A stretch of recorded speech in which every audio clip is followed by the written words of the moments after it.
saya terima kasih Bu Sri, Bu Har, Bu Ratna, Bu Ida kemarin sudah mengikuti proses dari awal sesi pertama itu ya, tahapan pertama. Alhamdulillah panjenengan sukses, dan teman-teman kita kemarin dari yang sekolah nugaskan ada 20 kemarin tes ke DSKK, dan sekolahnya seperti itu.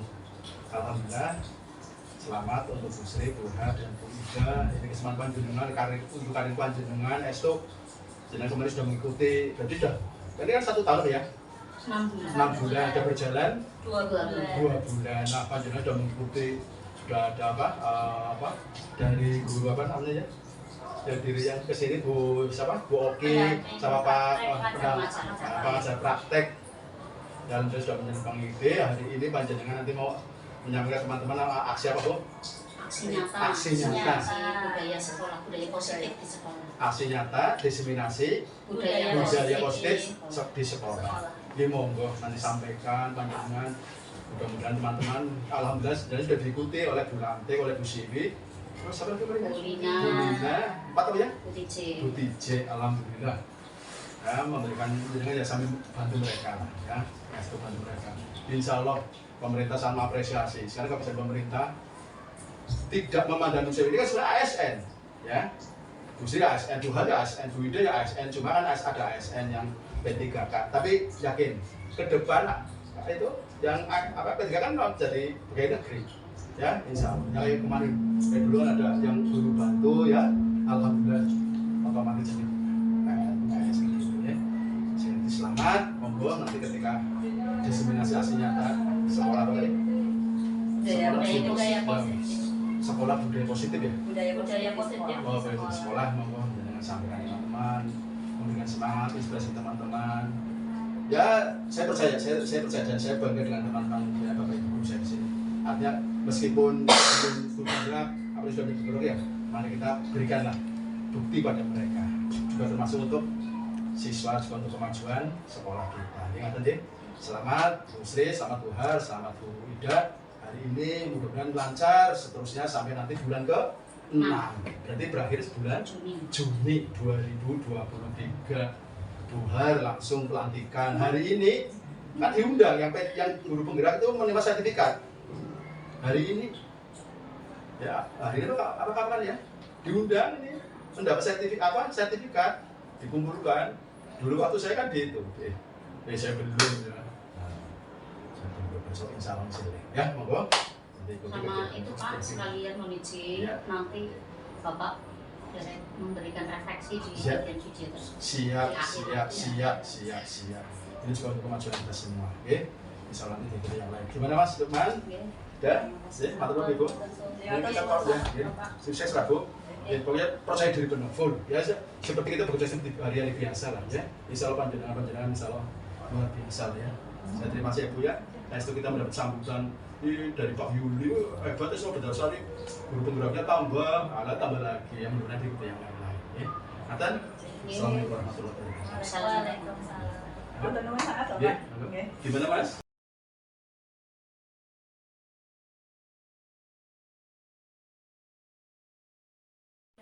Assalamualaikum warahmatullahi wabarakatuh. Waalaikumsalam warahmatullahi wabarakatuh.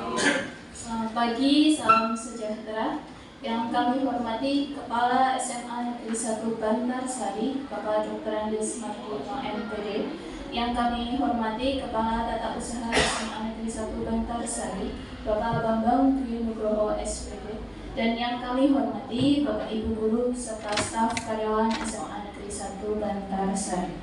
Pertama-tama, marilah kita panjatkan puji syukur kehadirat Allah SWT, karena atas berkat rahmat dan karunia-Nya kita dapat berkumpul pada hari ini dengan sehat walafiat, bahagia. Amin. Hari ini, Senin 16 Januari 2023, kita akan mengikuti acara diseminasi dari calon guru penggerak SMA Negeri 1 Bantarsari dengan tema budaya positif dan pengalaman penerapannya di sekolah. Sebelumnya, perkenankan saya membacakan susunan acara pada pagi hari ini, yaitu pembukaan, menyanyikan lagu Indonesia Raya, sambutan, kegiatan inti, tanya jawab, refleksi, dan yang terakhir adalah penutup. Untuk membuka acara pagi hari ini, marilah kita bersama-sama mengucapkan basmalah. Bismillahirrahmanirrahim. Semoga acara pagi hari ini dapat terlaksana secara lancar dan bermanfaat. Acara yang kedua adalah menyanyikan lagu Indonesia Raya. Hadirin dimohon untuk berdiri. Hiduplah Indonesia Raya tua. Indonesia tanah airku, tanah tumpah darah. Di sanalah aku berdiri, jadi pandu hidupku. Indonesia kebangsaanku, bangsa dan tanah airku. Marilah kita berseru, Indonesia bersatu. Hiduplah tanahku, hiduplah negeriku, bangsaku, rakyatku semuanya. Bangunlah jiwanya, bangunlah badannya untuk Indonesia Raya. Indonesia Raya, merdeka, merdeka, tanahku, negeriku yang ku cinta. Indonesia Raya, merdeka, merdeka, hiduplah Indonesia Raya. Indonesia Raya, merdeka, merdeka, tanahku, negeriku yang ku cinta. Indonesia Raya, merdeka, merdeka, hiduplah Indonesia Raya. Hadirin dipersilakan duduk kembali. Menginjak acara selanjutnya yaitu sambutan. Sambutan akan disampaikan oleh Kepala SMA Negeri 1 Bantarsari. Kepada Bapak Dr. Andes Mardiono MPD kami persilakan.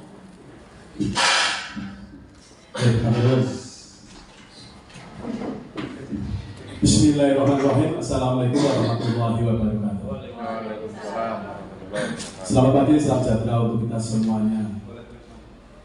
Yang saya hormati Bapak Ibu, Dewan Guru SMA Negeri 1 Bantarsari, yang saya hormati teman-teman dari CDP Angkatan ke-7, Angkatan 7, ada Bu Hartini SPD, ada Bu Sri Mulyani SPD, ada Bu Ratna Ida, Bu Ida Ratna Ayuni Tias SPD.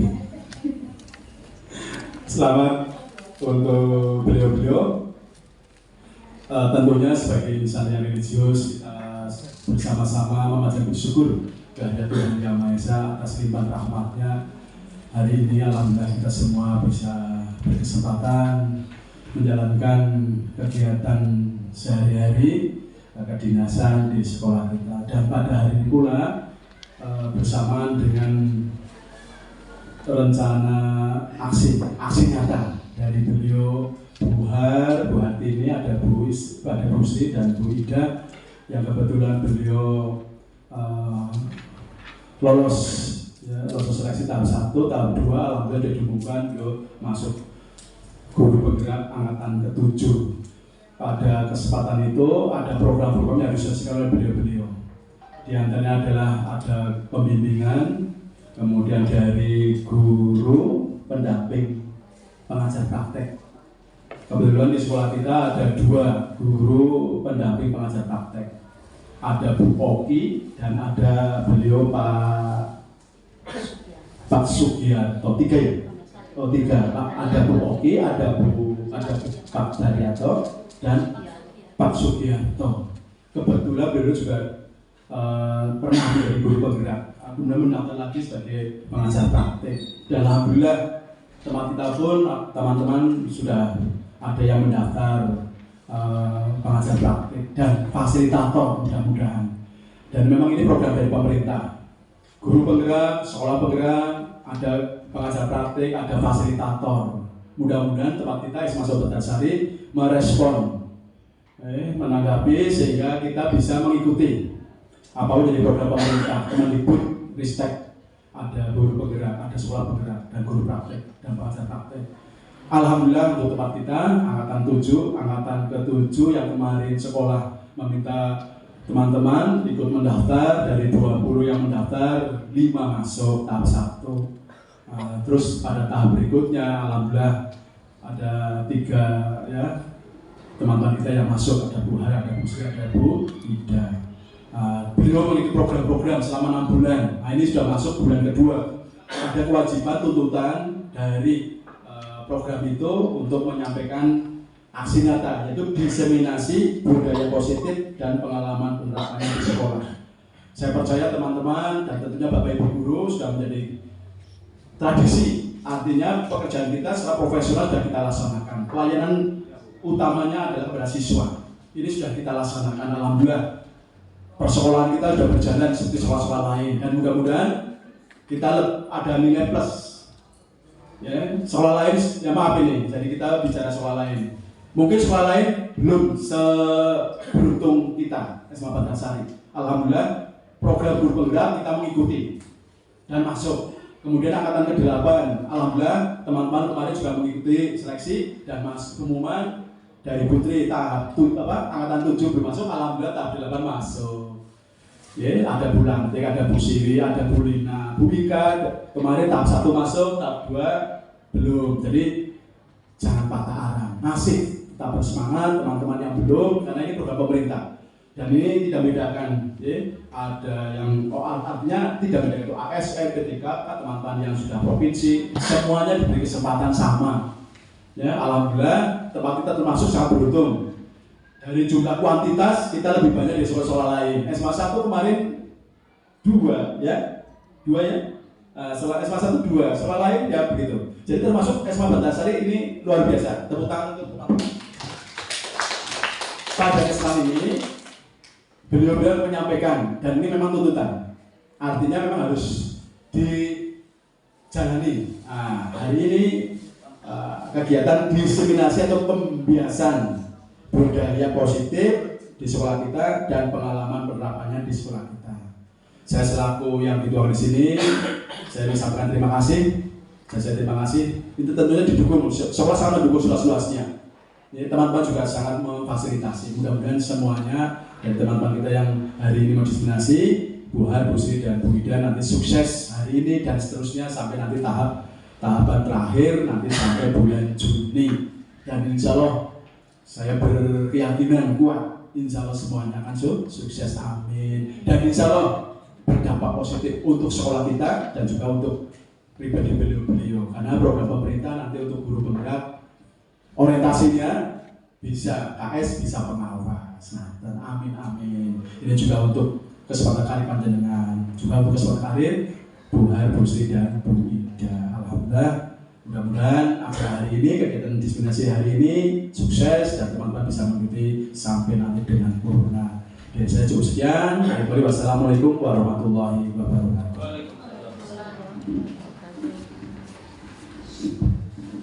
Kepada Bapak, saya ucapkan terima kasih. Acara selanjutnya yaitu inti. Acara inti di sini akan dilakukan secara berurutan. Penyampaian diseminasi tentang budaya positif dan pengalaman penerapannya di sekolah.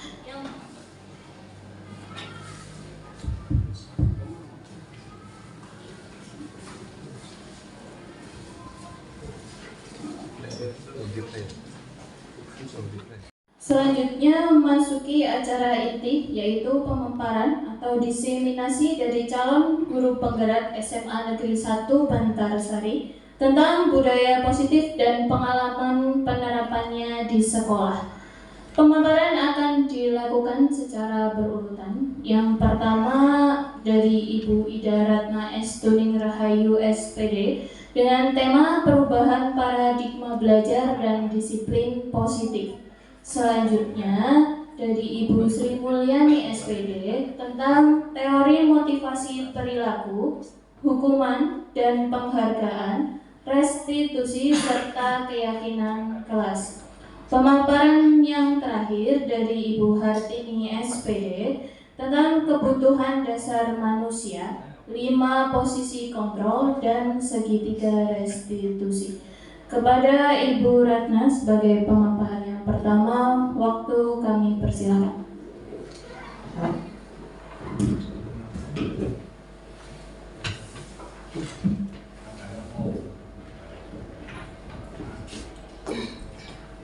Terima kasih kepada Ibu Eva selaku moderator yang telah memberikan kesempatan kepada saya. Sebelumnya saya ucapkan Assalamualaikum warahmatullahi wabarakatuh. Yang terhormat Bapak Kepala SMA Negeri 1 Bantarsari, Bapak Dr. Andes Mardiono MPD, yang saya hormati seluruh rekan-rekan Bapak Ibu Guru yang hadir pada pagi hari ini yang berbahagia. Saya ucapkan banyak terima kasih kepada Bapak Mardiono yang telah memberikan kesempatan pada pagi hari ini sehingga kami semua bisa melakukan kegiatan diseminasi pada pagi ini. Dan juga kami ucapkan terima kasih kepada Bapak Ibu Guru yang telah meluangkan waktu untuk hadir dalam undangan kegiatan pagi ini yang meskipun tentu ada banyak kesibukan yang sedang dilakukan. Di sini saya memperkenalkan terlebih dahulu, saya Ida Ratna S. Tuning Rahayu, SPD dari SMA Negeri 1 Bantarsari, Kabupaten Cilacap. Saya calon guru penggerak angkatan ke-7. Pada pagi ini kami berada di sini. Apa yang akan kami sampaikan ini ada beberapa tujuan, Bapak Ibu. Yang pertama, tujuannya ini bentuk aksi nyata untuk bisa disampaikan di sekolah masing-masing. Kemudian yang kedua, bentuk kegiatan ini sebagai berbagi, begitu ya, berbagi kepada Bapak Ibu atas ilmu yang sudah kami dapatkan. Meskipun ilmu yang kami dapatkan belum seberapa, tetapi di sini kita harapkan ada manfaat dan pengalaman yang bisa ditularkan. Kemudian bentuk ketiga adalah ini wujud koordinasi, konsolidasi, atau juga bisa dikatakan kolaborasi dengan Bapak Ibu berkaitan penerapan budaya positif. Karena jika kami yang menerapkan atau hanya 1, 2, 3 orang saja tentu tidak bisa berjalan efektif atau bisa maksimal, sehingga membutuhkan dukungan dari seluruh warga sekolah. Dan di sini kemudian diharapkan kegiatan ini nantinya kita bisa membangun sekolah ini menjadi lebih maju, lebih hebat. Tujuannya apa? Tujuannya adalah memberikan pelayanan terbaik yang berpihak kepada murid. Selanjutnya, sebelum kemudian ke materi budaya positif, kita mengingat kembali terlebih dahulu Bapak Ibu berkaitan tentang tujuan pendidikan. Tujuan pendidikan di sini kita dari Ki Hajar Dewantara. Dari Ki Hajar Dewantara menyampaikan di paparan depan bahwa pendidikan yaitu menuntun segala kodrat yang ada pada anak-anak agar mereka dapat mencapai keselamatan dan kebahagiaan yang setinggi-tingginya sebagai manusia dan anggota masyarakat. Oleh karena itu, pendidik hanya dapat menuntun tumbuh dan hidupnya kekuatan kodrat yang ada pada anak-anak. Kemudian ini agar dapat memperbaiki lakunya, bukan dasar hidup dan tumbuhnya kekuatan kodrat pada anak. Di sini saya menebalkan kata-kata menuntun, ya Bapak Ibu. Mungkin dari Bapak Ibu saya bertanya terlebih dahulu, ketika ada kata menuntun, apa yang terpikirkan oleh Bapak Ibu berkaitan tentang tujuan pendidikan? Ada yang mau menyampaikan? Boleh, monggo. Berkaitan menuntun. Menuntun memegang tangan.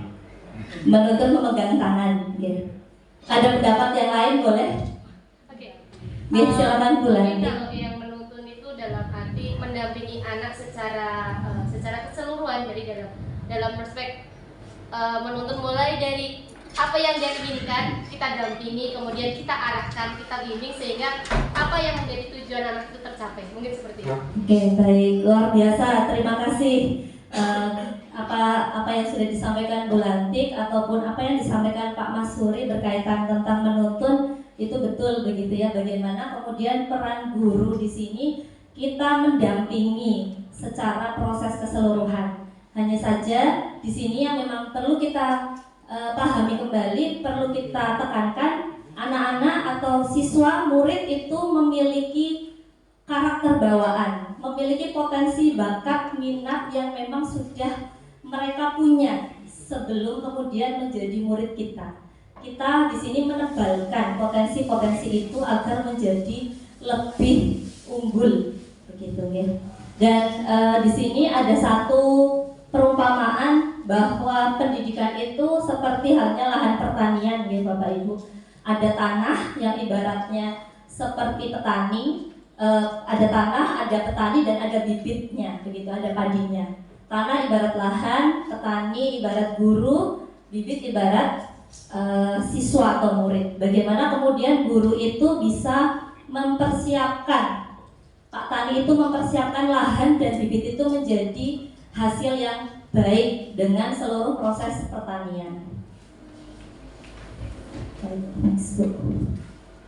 Nah, di sini tujuan pendidikan tadi dengan hubungannya kepada budaya positif, bahwa budaya positif di sekolah yaitu nilai dan kebiasaan di sekolah yang berpihak pada murid agar mereka berkembang menjadi pribadi yang beriman dan bertakwa, santun, penuh hormat, kritis, dan bertanggung jawab sesuai dengan profil pelajar Pancasila. Dan ini menjadi harapan buat kita bahwa budaya positif ini nantinya yang berpihak kepada murid disesuaikan kepada profil pelajar Pancasila. Nilai dan kegiatan yang sudah ada di sekolah kita sebenarnya sudah banyak ya Bapak Ibu yang hubungannya dengan cerminan budaya positif. Contohnya seperti ketika kita menyambut siswa di depan gerbang ketika pagi hari, itu adalah bagian dari kita menanamkan budaya positif. Selanjutnya Bu. Nah, di sini di slide selanjutnya kita membahas lebih detail tentang konsep utama budaya positif. Tadi di awal moderator sudah menyampaikan pembagian atau kemudian bab-bab apa saja atau materi-materi apa saja yang membuat kita jadi lebih memahami tentang konsep budaya positif. Nah, di sini Bapak Ibu ada satu permainan yang saya katakan sebagai kegiatan pemantik di awal sebelum memasuki materi tentang budaya positif begitu. Bentuk kegiatannya atau bentuk permainannya yang bisa kita lakukan seperti ini Bapak Ibu. Saya contohkan, Bapak Ibu bisa juga mengikuti sekaligus membayangkan. Kita mempunyai tangan ini kita genggam, ya kita genggam. Kemudian kita memiliki sesuatu yang sangat berharga, sesuatu yang sangat berharga yang kemudian kita jaga. Lalu ada teman kita yang lain atau saudara kita yang lain begitu. Kemudian di sini dikatakan begitu pentingnya ini, teman tadi itu berupaya ingin tahu gitu. Apa sih isi dari genggaman tangan ini? Bisa dengan cara membujuk, bisa dengan cara merayu, bisa juga di sini disampaikan boleh dengan menghardik, mengintimidasi, memarahi, menggoda, menggelitik.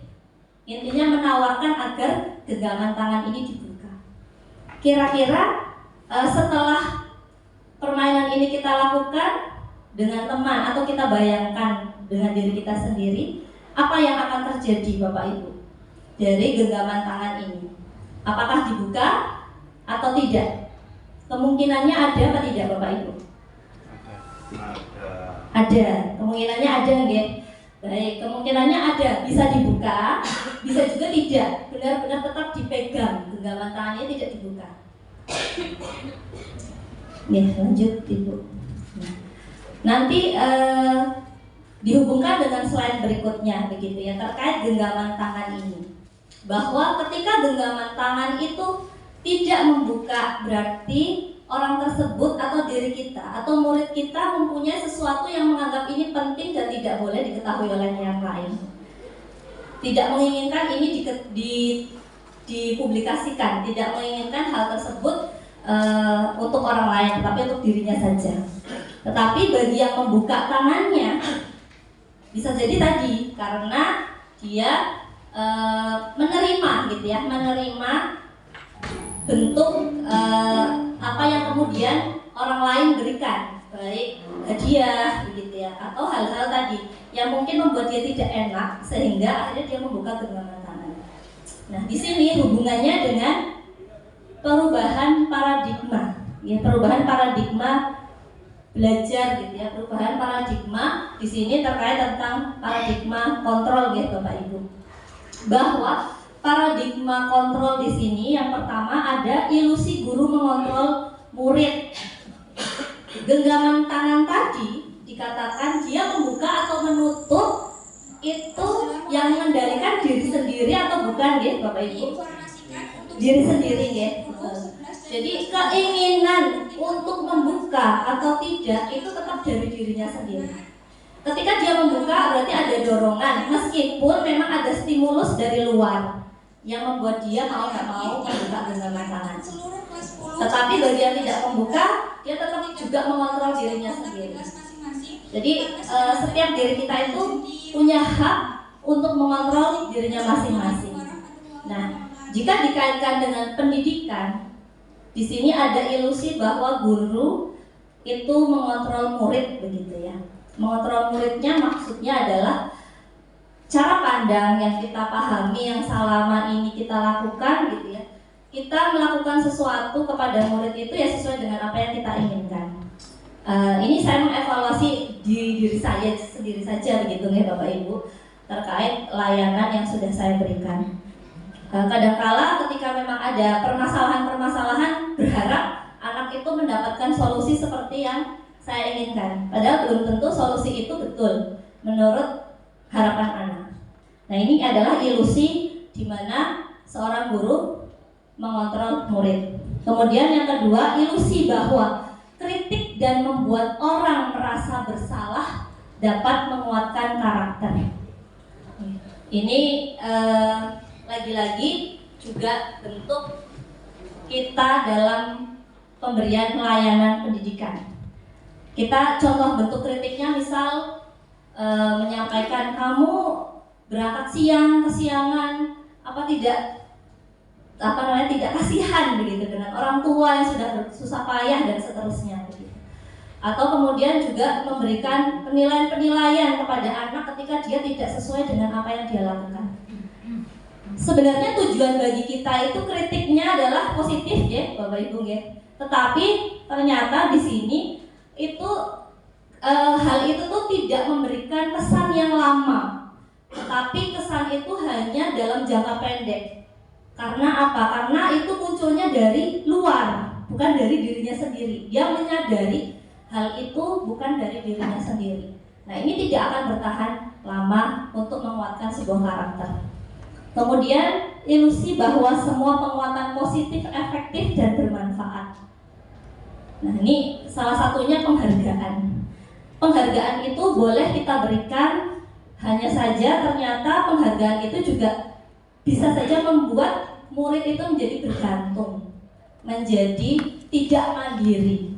Ini karena bentuk penguatan positif yang terlalu lama, jangka pemberiannya terlalu lama. Atau misal bentuk peringkat misal begitu ya. Karena sudah terbiasa dengan pemeringkatan sehingga anak itu menjadi patokan adalah dengan peringkat. Padahal kita bisa melihat ada potensi di luar peringkat yang memang bisa kita kembangkan. Ini. Kemudian yang keempat, ilusi bahwa orang dewasa memiliki hak untuk memaksa. Nah ini, jadi ilusi di sini orang dewasa lebih tahu, lebih mengerti dibandingkan usia-usia remaja, usia-usia anak di sekolah gitu ya, murid-murid kita. Padahal ini bukan hal yang kemudian menjadi baik untuk pembangunan karakter dan mental murid. Lanjut Bu. Lanjut tadi. Nah ini yang pertama tadi Bu. Oke. Makna disiplin. Berkaitan dengan kata disiplin. Berkaitan dengan kata disiplin, kalau kita mengingat kata disiplin, itu yang terpikir apa nggih Bapak Ibu? Tepat. Kemudian ada lagi mentaati aturan, betul gitu ya. Jadi kita buka slide selanjutnya Ibu. Nah ini, apakah makna disiplin di sini dalam pembelajaran modul ini? Berasal dari bahasa Latin yang artinya belajar. Ya, jadi disiplin itu artinya sebenarnya belajar, gitu ya. Namun di sini dikatakan disiplin diri membuat orang menggali potensi menuju sebuah tujuan, apa yang dia hargai. Namun dalam budaya kita, makna kata disiplin telah berubah menjadi sesuatu yang dilakukan seseorang pada orang lain untuk mendapatkan kepatuhan. Kecenderungan umum adalah menghubungkan kata disiplin dengan ketidaknyamanan. Kalau tadi Pak Zainal mengatakan aturan begitu, kepatuhan begitu.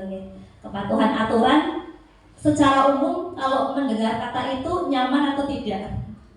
Kurang nyaman begitu ya. Kalau di sini dikatakan kurang nyaman. Nah ini sebenarnya bagaimana kemudian memunculkan atau menghidupkan disiplin itu untuk hal-hal yang mengarahkan kepada apa yang kita hargai atau pencapaian untuk tujuan yang lebih mulia, bukan cuma sekedar kepada hal-hal yang tidak nyaman karena kebiasaan pemaknaan dalam budaya.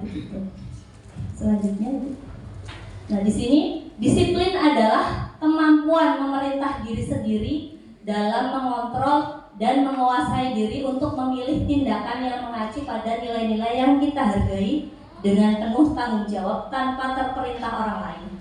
Nilai-nilai yang kita hargai adalah nilai kebajikan, sifat positif manusia yang merupakan tujuan mulia yang ingin dicapai setiap individu, yaitu nilai-nilai dalam profil Pancasila. Jadi kesimpulan di sini bahwa disiplin yang kita harapkan ini berujung kepada nilai-nilai yang kemudian dihargai, yang muaranya kepada profil pelajar Pancasila. Itu saja yang bisa saya sampaikan untuk materi pada kesempatan ini. Akan dilanjutkan, dipaparkan berkaitan tentang budaya positif oleh teman yang lain yang kemudian disampaikan oleh Bu Ani. Terima kasih atas perhatiannya. Assalamualaikum warahmatullahi wabarakatuh.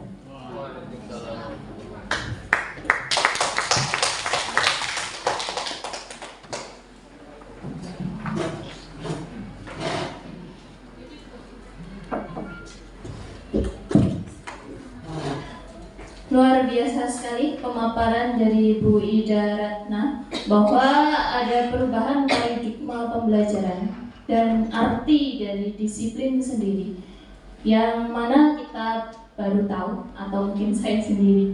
Jadi bahwa sebenarnya perubahan itu adalah kontrol dari diri setiap individu, tinggal bagaimana guru untuk memantik dari setiap perubahan yang terjadi pada murid, tentu saja untuk hal-hal yang positif dan menjadi potensi dari murid masing-masing. Pemaparan selanjutnya akan disampaikan oleh Ibu Sri Mulyani SPD dengan tema teori motivasi perilaku, hukuman dan penghargaan, restitusi dan keyakinan kelas. Kepada Ibu Sri Mulyani, waktu dan tempat kami persilakan.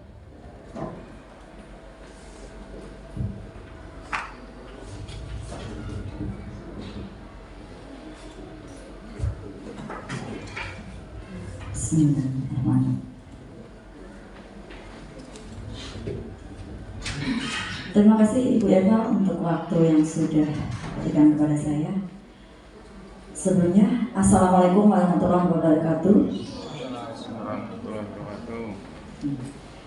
Saya ucapkan terima kasih kepada Bapak Kepala Sekolah, Bapak Mardiono MPD, yang telah memberikan kesempatan kepada kami untuk menyampaikan sedikit apa yang kami dapatkan begitu ya.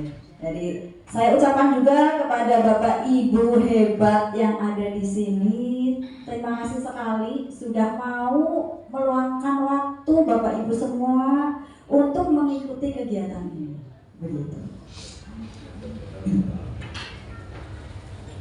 Alhamdulillah, ya alamin. Puji syukur kehadirat Allah Subhanahu wa taala yang telah memberikan rahmat dan nikmatnya kepada kita semuanya, sehingga pada pagi ini kita bisa berkumpul bersama dalam keadaan sehat walafiat. Salawat dan salam senantiasa kita sanjungkan kepada Nabi besar Muhammad SAW yang senantiasa kita nantikan syafaatnya di yaumul qiyamah. Amin amin.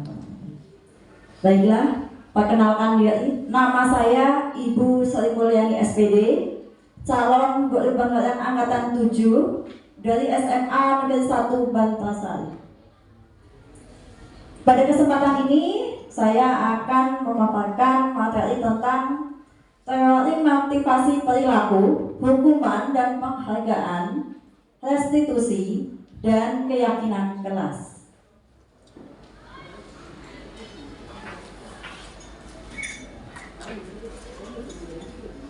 Menurut Dian Gosen, dalam bukunya Restructuring School Discipline, ada 3 motivasi perilaku manusia. Yang pertama yaitu untuk menghindari ketidaknyamanan atau hukuman.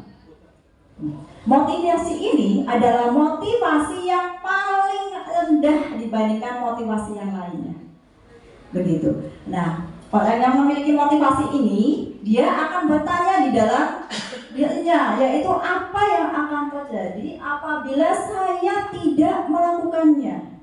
Jadi di sini dia melakukannya itu bukan berasal dari dalam dirinya, tetapi karena ada sesuatu, ya, sesuatu ini, karena adanya hukuman atau ketidaknyamanan.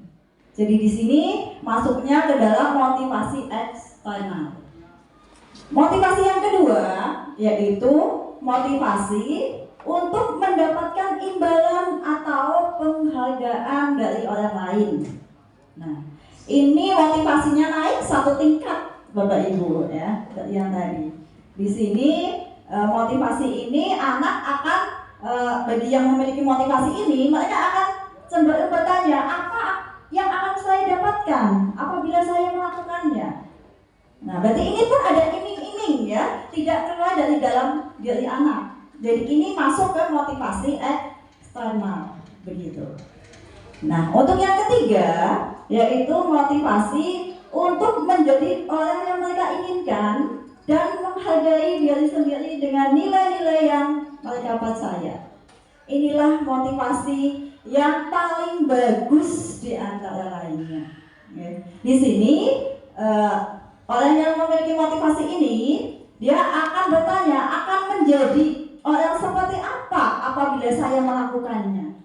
Nah, ini kan berarti timbul dari dalam diri sendiri. Makanya ini disebut dengan motivasi internal, begitu. Yang kedua terkait dengan hukuman dan penghargaan. Sebetulnya hukuman dan penghargaan itu hampir sama dengan hukuman, ya, sama dalam tanda petik, Bapak Ibu. Jadi di sini dengan penghargaan berarti meminta atau membujuk seseorang yang melakukan sesuatu untuk memenuhi suatu tujuan tertentu dari orang yang meminta atau yang membujuk, begitu. Dampaknya apa?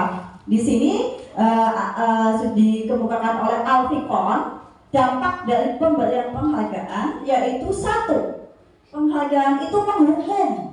Nah, bagi Bapak Ibu yang sering memberikan penghargaan kepada anak, mohon diperhatikan karena ternyata penghargaan itu bersifat menghukum.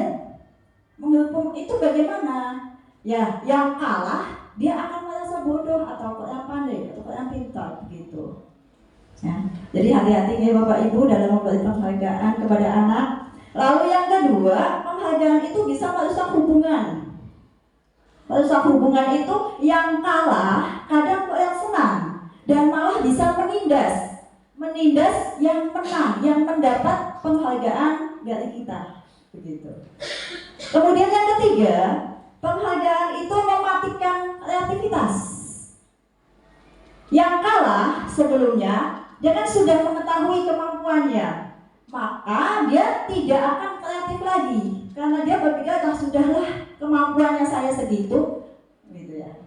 Lalu yang penutup yaitu penghargaan mengurangi motivasi intrinsik. Jadi di sini kesadaran dalam diri menjadi lebih baik itu akan berkurang. Jadi Bapak Ibu ya, dari ini pendapat Alfikon tadi ternyata penghargaan itu sama dengan hukuman. Jadi hati-hati ya Bapak Ibu ya yang sering memberikan penghargaan kepada murid kita begitu. Lalu yang selanjutnya yaitu tentang restitusi. Apa sih restitusi itu? Nah, asing ya Bapak Ibu, saya pun baru mendapatkan istilah ini di pendidikan CGP ini ya. Jadi restitusi itu adalah proses menciptakan bagi murid untuk memperbaiki kesalahan mereka sehingga mereka bisa kembali kepada kelompok mereka dengan karakter yang lebih kuat. Begitu. Jadi ini restitusi ini salah satu pendekatan sebetulnya ya. Pendekatan dalam menciptakan disiplin positif. Nah, cirinya apa saja? Yang pertama, restitusi itu bukan untuk menebus kesalahan, namun belajar dari kesalahan. Jadi ketika anak melakukan kesalahan, ya, kalau istilahnya menebus kesalahan, berarti ketika anak melakukan apa yang sudah diminta dan selesai, maka anak menganggap impas, selesai. Tidak ada tindakan selanjutnya, anak akan belajar dari kesalahan. Begitu. Lalu yang kedua, ini memperbaiki hubungan, ya. Karena dengan restitusi tentunya anak bisa diri mereka menjadi lebih baik, begitu hubungannya, mereka tahu apa yang harus mereka lakukan. Yang ketiga, restitusi itu bukan tawaran, bukan paksaan, ya. Yang keempat, restitusi itu menuntun untuk melihat ke dalam diri. Yang kelima, restitusi itu mencari kebutuhan dasar yang mendasari tindakan. Yang keenam, restitusi diri adalah cara yang paling baik. Selanjutnya, restitusi fokus pada karakter bukan tindakan. Selain itu, restitusi juga fokus pada solusi. Dan restitusi mengembalikan murid yang berbuat salah pada kelompoknya. Begitu ya Bapak Ibu. Jadi restitusi ini merupakan salah satu pendekatan yang luar biasa yang bisa membawa murid yang melakukan kesalahan, ya, tapi bisa tahu akan kesalahannya, ya, tanpa dipaksa, ya. Jadi seperti itu. Lanjut, Bu. Ini konsepnya ya. Nah, konsep disiplin. Ada identitas gagal, ada identitas sukses. Nah, yang biasa memberikan hukuman, Bapak Ibu, nyuwun sewu, itu maksudnya identitas gagal. Jadi, kenapa hukuman itu gagal? Karena hukuman itu sesuatu yang menyakitkan, ya, bagi murid. Jadi, dan menciptakan ketidaknyamanan pula. Lalu murid akan tersakiti dan perilakunya pasif, lalu agresif meningkat. Sistem tidak akan berjalan bila murid tidak takut karena dihukum, begitu ya. Kalau dihukum maka anak akan takut dan mengikuti aturan seperti itu. Jadi ini sebetulnya identitas gagal, ya. Jadi ini nilainya negatif, gitu. Terus yang di tengah itu konsekuensi. Konsekuensi itu sesuatu yang harus terjadi. Di sini tidak nyaman untuk murid untuk jangka pendek, Penguatan hanya bertahan dalam jangka waktu tertentu dan memerlukan monitoring serta supervisi terus-menerus dari ibu. Konsekuensi ini sifatnya netral Bapak Ibu. Jadi ya. Nah, yang paling bagus yaitu tadi yang sudah disampaikan, restitusi. Restitusi itu merupakan pilihan menguatkan untuk murid dalam jangka panjang, lalu murid mendapatkan penguatan, masalah pun terpecahkan. Dan ini satu hal yang positif. Ini ada contoh kasus Bapak Ibu, supaya bisa membedakan lagi apa sih hukuman, seperti apa konsekuensi, seperti apa restitusi, untuk kita refleksi ya, kita ada di posisi mana nih. Kalau hukuman berarti ketika ini kasusnya adalah murid saling tidak mengumpulkan tugas. Bapak Ibu nanti apa yang akan dilakukan? Bisa kalau di hukuman berarti Bapak Ibu akan menghukum murid misalnya berdiri di depan kelas 15 menit, seperti itu ya. Lalu akan wajahnya menakutkan bagi anak, seperti itu hukuman. Kalau yang konsekuensi, nah ini baru memberikan konsekuensi. Misalkan tugasnya diselesaikan ya dengan mengerjakan 5 kali lipatnya atau 10 kali lipatnya, itu konsekuensi. Konsekuensi ketika murid melakukan kesalahan. Tetapi kalau yang restitusi itu, nah ini baru menanyakan dulu kepada anak tentang keyakinan kelas, keyakinan dirinya, dan membantu murid menyelesaikan masalahnya. Begitu. Jadi di sini guru terbuka dan murid menghargai dirinya serta orang lain.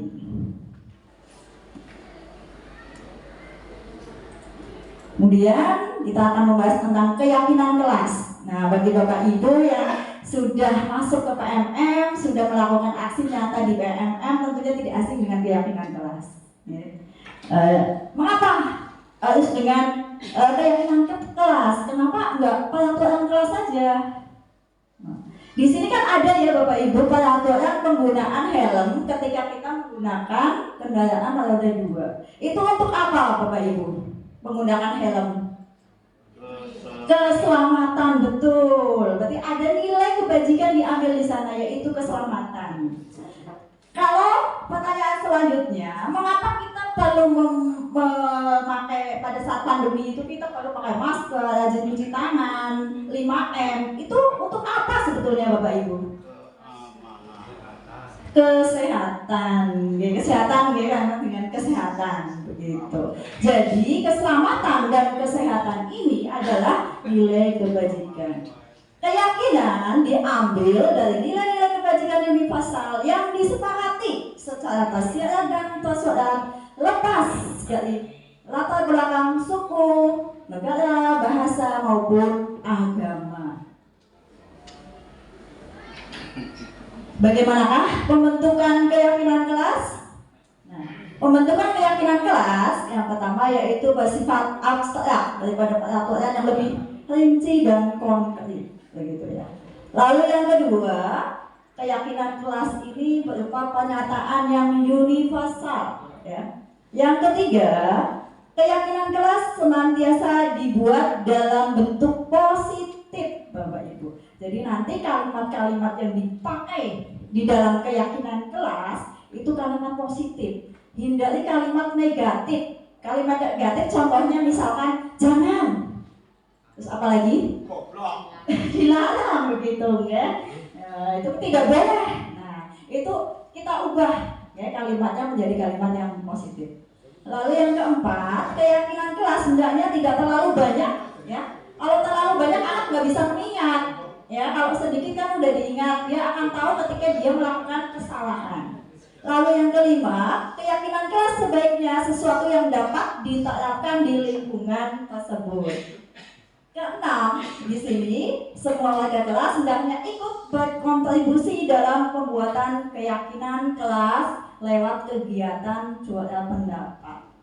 Sedangkan penutup di mana kita keyakinan kelas yang sudah dibuat itu perlu ditinjau dari waktu ke waktu. Seandainya tidak memungkinkan, sudah tidak dipakai, boleh diganti, atau sudah dulu ini poin ini kita ganti yang apa yang akan kita munculkan, itu boleh Bapak Ibu ya.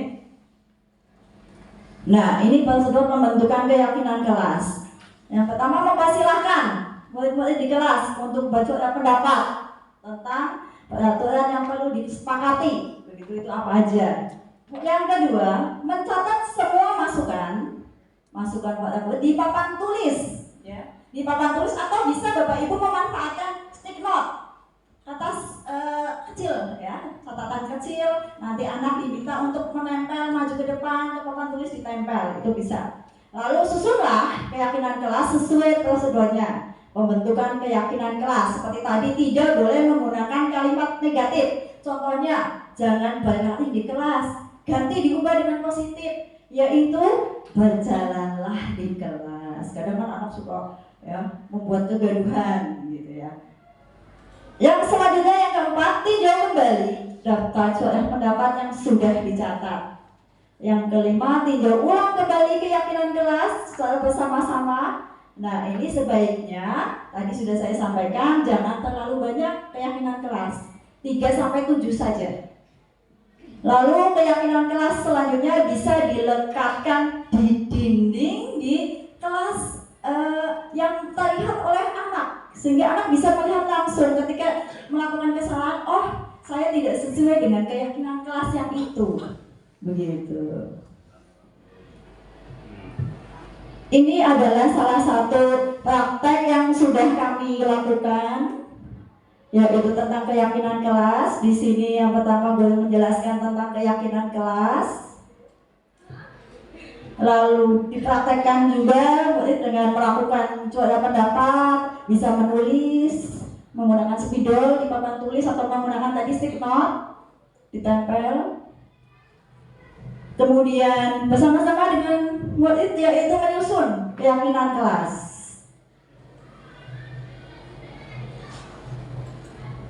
Nah, ini salah satu hasil keyakinan kelas yang sudah kami buat bersama anak-anak, ya, yaitu ada keyakinan kelas 10-3 ada di mapel ekonomi ngeliatin saya gitu ya, saya sudah menerapkan di sana. Setelah ada itu langsung dituangkan pada kertas yang ukurannya bentuknya poster dan ditandatangani ya Bapak Ibu, ditandatangani oleh semuanya, oleh semua anak yang ada di kelas itu, termasuk Bapak Ibu semua, Bapak Ibu yang mengapu mapel, ya boleh ikut tanda tangan untuk mengingatkan. Nah ini, setelah itu ditempelkan di dinding supaya bisa dilihat oleh semuanya. Begitu Bapak Ibu.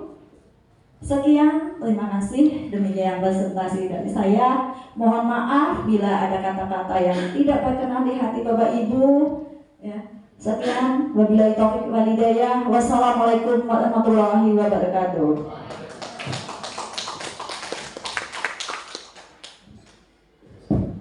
Terima kasih pemaparan yang sungguh hebat dari Ibu Sri Mulyani SPD. Dari pemaparan Bu Ani tadi, kita sudah mendapatkan 3 macam tingkatan motivasi dari siswa. Lalu istilah dihukum oleh penghargaan, ternyata itu ada. Lalu ada restitusi, di mana itu adalah level tertinggi dari memperbaiki kesalahan. Dan yang terakhir adalah pentingnya keyakinan kelas dan langkah, tadi sudah dipaparkan, diberikan contoh langsung langkah-langkah menyusun dari keyakinan kelas itu sendiri. Untuk pemaparan yang terakhir dari Ibu Hartini SPD dengan tema kebutuhan dasar manusia, 5 posisi kontrol dan segitiga restitusi. Kepada Bu Hartini, waktu dan tempat saya persilakan.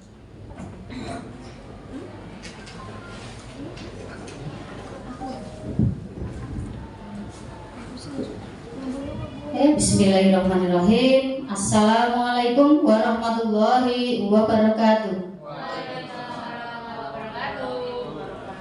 Alhamdulillah, pada kesempatan pagi hari ini kita masih diberi kesempatan untuk berkumpul dalam kegiatan diseminasi untuk aksi nyata. Terima kasih kepada Pak Dr. Andes Mardiono MPD yang sudah memberikan waktu ruang kepada kita untuk melaksanakan kegiatan. Terima kasih juga kepada Bapak Ibu guru dan karyawan yang sudah berkenan mengikuti kegiatan ini, meluangkan waktu untuk dapat menyimak dan memahami tentang budaya positif di sekolah. Jatah saya untuk kesempatan ini yaitu yang pertama, kita mulai dari kebutuhan dasar manusia. Masih semangat nih Bapak Ibu? Masih. Terima kasih. Ada 5 kebutuhan dasar manusia, yaitu yang pertama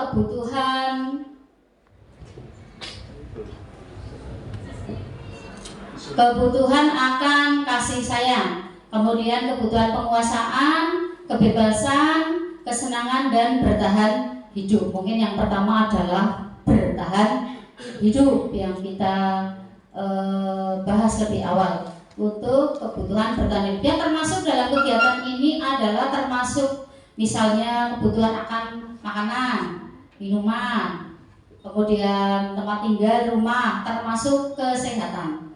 Itu masuk di kebutuhan untuk bertahan hidup, dan termasuk juga kebutuhan biologis. Kebutuhan biologis Bapak Ibu semua itu masuk di kebutuhan bertahan hidup. Kemudian yang kedua yaitu kebutuhan akan kasih sayang. Kebutuhan akan kasih sayang dan rasa diterima. Misalnya Bu TJ kemarin baru menang lomba gugus depan tergiat. Walaupun itu fokusnya di SMA, Bu TJ menerima penghargaan. Bu TJ membawa piala ke sekolah. Otomatis teman akan mengucapkan selamat ya Bu TJ dan sebagainya. Itu termasuk Bu TJ pingin sebetulnya juga kita memberikan penghargaan kepada rekan kita. Atau mungkin Pak Rahmat yang mobilnya baru punya 2, yes ya, dipakai ke sekolah begitu, masuk gerbang Bu TJ juga pertama datang ke sekolah pakai mobil, kan teman, mobil siapa ya? Mobil siapa ya? Nah, begitu masuk kantor langsung, itu sih mobil siapa ya? Syukuran Bu. Nah, ini sudah diminta syukurannya. Nah, mungkin teman-teman kan langsung mengucapkan selamat ya. Nah, mungkin Bu TJ juga ingin mengungkapkan sesuatu, yaitu untuk rasa diterima. Termasuk kalau kita di sekolah ini ada rasa diterima, ataupun mungkin ada rasa tidak diterima. Misalnya kita mau berkunjung ke rumahnya A karena ada acara di sana, mungkin kuyen atau mungkin ada hajatan gitu. Kemudian ternyata kita tidak dirasani. Ada bagian teman kita yang tidak disenggol, dijawil gitu.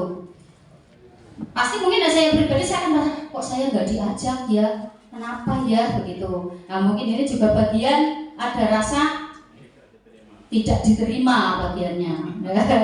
Kemudian untuk kesenangan, artinya setiap individu itu kan sebetulnya ingin atau mungkin punya rasa kesenangan tertentu.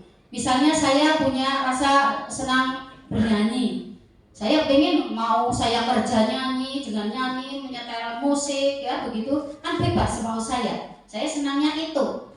Tapi mungkin kan ada juga orang lain yang tidak senang bong-bong itu, saya lagi butuh konsentrasi malah nyanyi-nyanyi dewek gitu, misalnya seperti itu. Kemudian kebutuhan berikutnya yaitu kebebasan. Kebebasan misalnya kita berikan contoh, kita mau melaksanakan kegiatan apa namanya ya, hiking misalnya, hiking. Kemudian setiap anak kan pasti punya keinginan atau mungkin kegiatan jalan-jalan lah. Ada yang pengennya ke pantai, ada yang pengennya ke gunung dan sebagainya. Setiap orang pengen punya rasa kebebasan. Ya terserah dia mau jalan-jalan kemana, itu terserah kepada diri kita sendiri. Dan terakhir yaitu kebutuhan akan penguasaan, kebutuhan penguasaan. Jadi misalnya kalau kita tadi cerita punya prestasi, tentunya kan kita dianggap bahwa kita itu mampu, kita pengen dianggap mampu, dianggap punya keterampilan sama orang lain. Nah itu termasuk di kebutuhan tentang penguasaan. Lanjut dulu. Ini saya berikan contoh. Dinda, seorang anak kelas 3 SD, begitu tiba di rumah, sepulang dari sekolah menangis dan mengadu pada ibunya bahwa dia benci pada Bu Rani, guru kelasnya. Berdasarkan kejadian yang dirasakan Dinda berikut, kebutuhan mana yang ingin Dinda penuhi? Misalnya Dinda ngadunya gini, Bu guru bilang aku tidak boleh bersenandung sewaktu mengerjakan tugas. Katanya kelas harus tenang, tidak ada suara, kan nggak seru jadinya. Kira-kira dari 5 kebutuhan tadi mana yang ingin Dinda penuhi? Ayo, yang mana? Senang, ada kesenangan. Kemudian yang kedua, jika misalnya si Dinda mengadunya adalah ibu guru tidak menyapaku hari ini, padahal aku sudah pakai jepit rambut yang baru loh. Kebutuhan yang mana? Kebutuhan untuk rasa diterima, kasih sayang dan rasa diterima. Terus yang ketiga, jika mengadunya aku bosan, masa belajarnya cuma gitu-gitu aja, dengerin bu guru aja. Kebutuhannya mana? Kebebasan, dia pengen bebas karepe. Kemudian yang keempat, aku sebel gambarku tidak rapi, malah ibu guru nunjukin ke teman-temanku di depan kelas. Kebutuhan yang mana Bapak Ibu? Penguasaan. Kan malu dia malu di depan umum ini loh gambarnya si Dinda gitu. Dia malu. Lanjut tuh. Kejadian berikutnya atau contoh berikutnya. Tahun ini Dimas genap berusia 17 tahun. Dia senang sekali ketika ayahnya mulai mengajarkan cara menyetir mobil. Setiap akhir pekan ia berlatih menyetir. Terlihat senang sekali berlatih sampai akhirnya ia bisa menyetir mobil dengan baik dan lancar. Ketika ibunya bertanya pada Dimas, apa yang membuat dia ingin bisa menyetir mobil? Ketika jawaban Dimas adalah seperti di bawah nanti, kebutuhan apa yang ingin dia penuhi? Yang pertama Dimas jawab, aku merasa bangga dan keren. Apa Bapak Ibu? Aku merasa bangga dan keren. Yang mana Bapak Ibu? Dia ingin, ada kebutuhan apa yang dia ingin penuhi? Puasa. Kebutuhan penguasaan ya. Kemudian yang kedua, jika jawabannya biar bisa jalan-jalan naik mobil sama teman-temanku. Ayo. Biar bisa jalan-jalan naik mobil sama teman-temanku. Kebutuhan rasa diterima, biar teman-temannya terima dia. Saya ingin oh berarti kan dia nganggap saya teman. Kemudian yang ketiga, aku senang bisa pergi ke tempat-tempat yang aku suka. Kebebasan. Terus menyetir mobil itu seru. Apa Bapak Ibu? Kesenangan. Kan senang aku, asik banget tuh ternyata naik mobil gitu. Lanjut. Ya, bicara 5 posisi kontrol. Tadi Bu Ani sudah menjelaskan teori motivasi. Motivasi bisa berasal dari diri kita sendiri, bisa dari luar. Ya, dan yang kita harapkan adalah motivasi itu timbul dari dalam, dari internal, dari diri kita sendiri. Ada 5 posisi kontrol. Yang pertama adalah penghukum. Kemudian yang kedua membuat rasa bersalah, yang ketiga teman, keempatnya pemantau, dan yang kelimanya manajer. Untuk yang penghukum itu biasanya dia bisa mengungkapkannya dalam hukuman atau mungkin bisa secara fisik maupun verbal. Telat lagi, pemani misalnya gitu. Itu verbal. Tapi kalau misalnya ngomong sambil melotot, tangannya nunjuk-nunjuk, itu berarti secara fisik. Kamu loh, domongi misalnya, angel banget melanggar lagi gitu. Terus kalau yang pembuat rasa bersalah, ya pembuat rasa bersalah, mau ada kalimat di situ misalnya gini, guru kan sudah bilang seperti ini dan kamu sudah janji sama ibu kamu tidak akan mengulanginya lagi. Kenapa kamu ulangi lagi? gitu. Dia ada rasa salah, ya saya sudah janji kok saya melanggar lagi ya, gitu. Ada rasa salah dari si murid. Kemudian sebagai teman, jadi bersifat sebagai teman ini bisa bersifat positif, bisa bersifat negatif. Bersifat positifnya mungkin anak jadi merasa dekat dengan kita, mungkin, tapi saking dekatnya, terlanjur. Maksudnya terlanjur itu jadi ada rasa tidak menghargai, menghormati begitu. Kan sok jadi bahasanya kayak bahasa dengan teman gitu. Jadi hati-hati. Kemudian negatifnya, yaitu tadi akhirnya karena kedekatan, lah kabar Pak Guru kan nanti juga paling dibantu. Ya, seperti itu. Nah, kalimat-kalimat yang biasanya muncul itu ada kalimat misalnya nanti saya bantu gitu, dari gurunya mengungkapkan nanti saya bantu. Nah itu berarti dia gurunya bertindak sebagai teman. Berikutnya yaitu pemantau. Kalau pemantau itu dia berpegangan pada aturan, pada konsekuensi. Artinya gini, misalnya ada anak yang melanggar, kamu tahu nggak kamu melanggar apa? Kamu tahu nggak peraturannya seperti apa? Nah itu bahasa-bahasa yang diungkapkan oleh pemantau. Jika kita guru berada di posisi pemantau, yang seharusnya kita kerjakan adalah posisi kita sebagai manajer.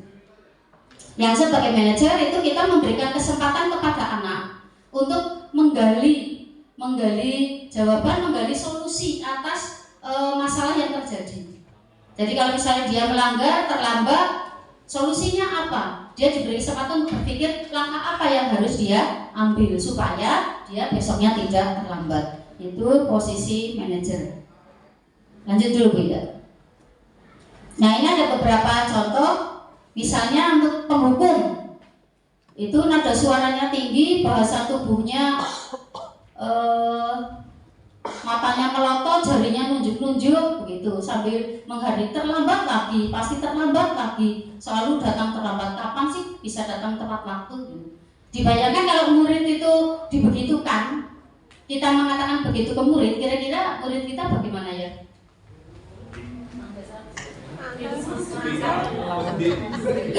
Kan mungkin kita bisa jadi jengkel sama gurunya. Iya, jengkel, takut begitu. Tapi takut yang negatif. Takut yang negatif itu bisa jadi besoknya dia melanggar lagi. Kemudian untuk yang membuat merasa bersalah, itu nada suaranya dia lebih memelas, halus. Kemudian bahasa tubuhnya merapat pada anak. Misalnya kalimat, Adi, kamu ini bagaimana ya? Kamu sudah berjanji dengan ibu tidak akan terlambat lagi. Kamu kenapa? Senang sekali mengecewakan ibu. Ini tadi juga sudah saya singgung. Nah kalau kita mengungkapkannya dalam bahasa seperti itu, kira-kira anak jadi bagaimana ya? Iya, anak merasa bersalah tadi ya. Sudah janji ternyata mengingkari lagi. Lanjut dulu biar lebih cepat. Lanjut dari kita ke ya.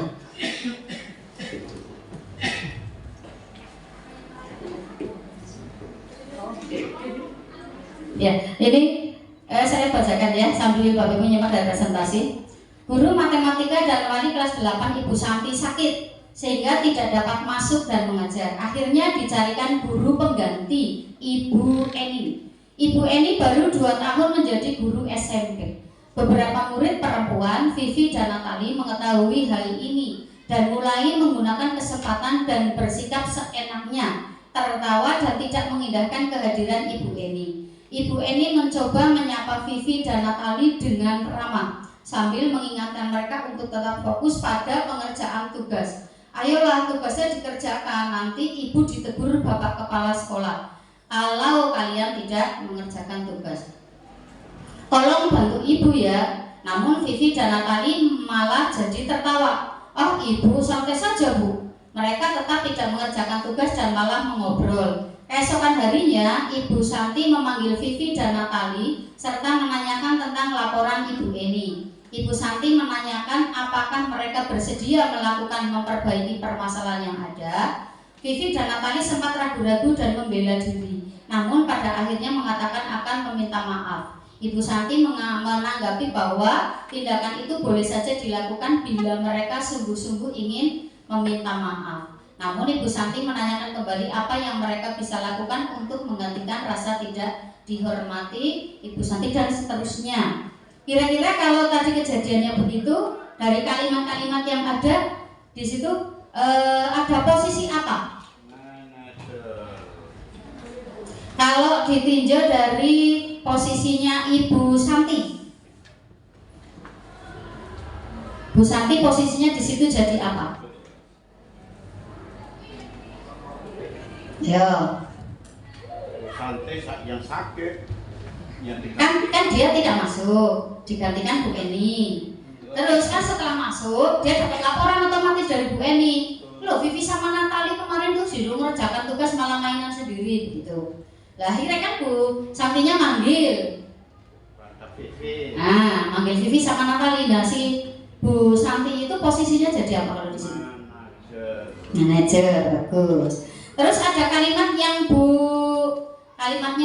Eni di situ.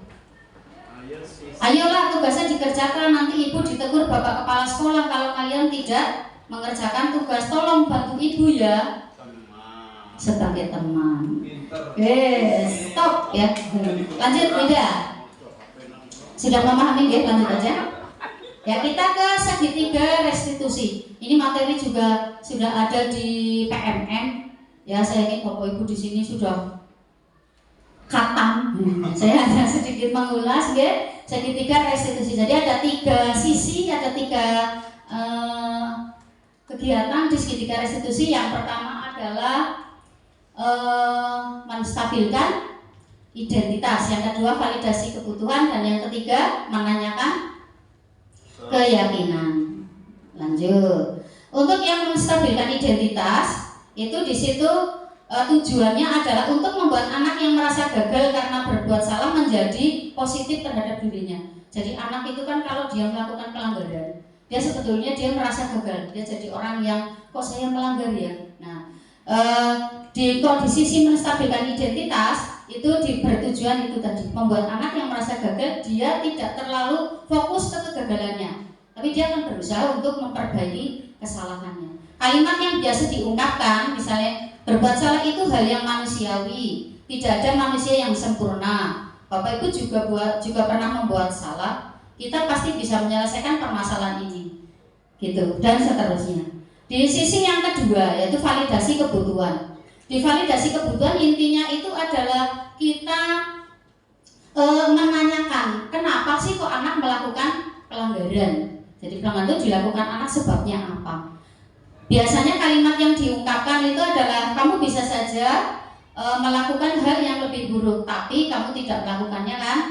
Kamu pasti punya alasan mengapa melakukannya, gitu dan seterusnya. Yang ketiga menanyakan keyakinan, yaitu anak harapannya adalah anak melihat kesalahannya dihubungkan dengan norma sosial dan nilai-nilai yang mendasari manusia berinteraksi dengan orang lain. Artinya kan kita masih di kelas sudah punya keyakinan kelas. Jadi kita tinggal menyambungkan kalau ada pelanggaran atau mungkin ada kejadian itu kita tinggal sambungkan. Karena keyakinan mana yang sudah dia langgar. Itu dari tahapannya di situ. Lanjut aja. Tinggal ke itu Bu, video yang kita share di kantor. Balik dulu sih.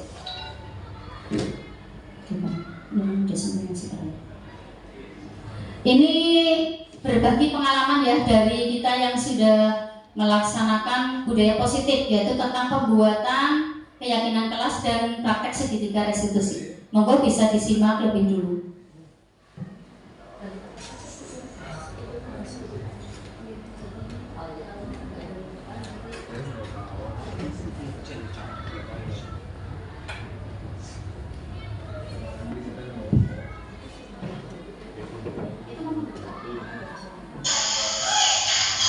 Ini dari prakteknya Bu Ida.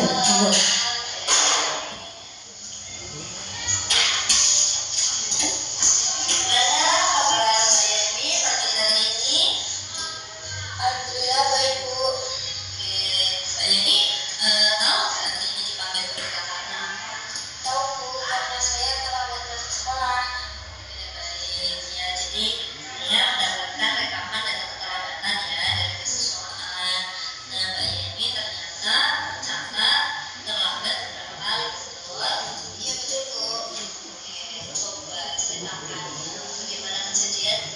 Saya terlambat 3 kali. Tanya, suruh tanya. Di minggu lalu saya Tanya terlambat di dulu. hari Selasa dan Kamis. Belum bisa. Minggu ini saya terlambat di hari Senin. Belum bisa. Berapa menit? Tahu yang tidak memahami dan memaklumi bahwa setiap orang pasti mengalami kesalahannya. Kita bukan manusia yang sempurna. Terlambat itu juga satu hal yang tidak pas, gitu ya, membuat kita kadang-kadang merasa jadi bersalah. Tapi tidak apa-apa, karena hidup itu memang dari masalah itu kita jadi belajar. Nah di sini kita juga mengatakan saya pernah juga dari sekolah di pagi hari. Orang-orang Tidak memang tidak dicari ya, saya yang salah lah di sini. Hanya saja kita di sini nanti fokuskan pada menyelesaikan masalah yang sedang kamu hadapi bagaimana. Ya Bu, baik. Ya, dan itu ya, kamu pasti punya alasan kenapa bisa tidak ada ke sekolah. Iya Bu, di hari Selasa itu saya udah dengan kondisi hujan.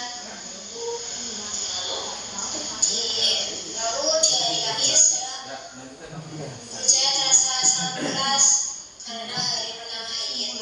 Tidak biasanya seperti itu. Terus Senin saya kesiangan Bu. Pada saat yang hari Selasa terlambat karena hujan. Apakah kamu tidak punya mantel? Yang tidak punya mantel itu teman saya Bu. Saya hanya nebeng dan menunggu teman saya menjemputnya. Menunggu hujan reda. Lalu kalau yang kesiangan kenapa?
Iya Bu, saya pernah bilang kalau sakit perut disuruh oleh air hangat. Tetapi saya ngeyel dan teman saya juga bilang seperti itu. Apakah kamu akan mencoba? Ya Bu, saya akan mencobanya. Kira-kira kamu akan memulainya kapan? Mulai nanti malam Bu, saya akan mencatat semuanya dan memasangnya di kamar saya agar saya tidak ceroboh seperti ini lagi.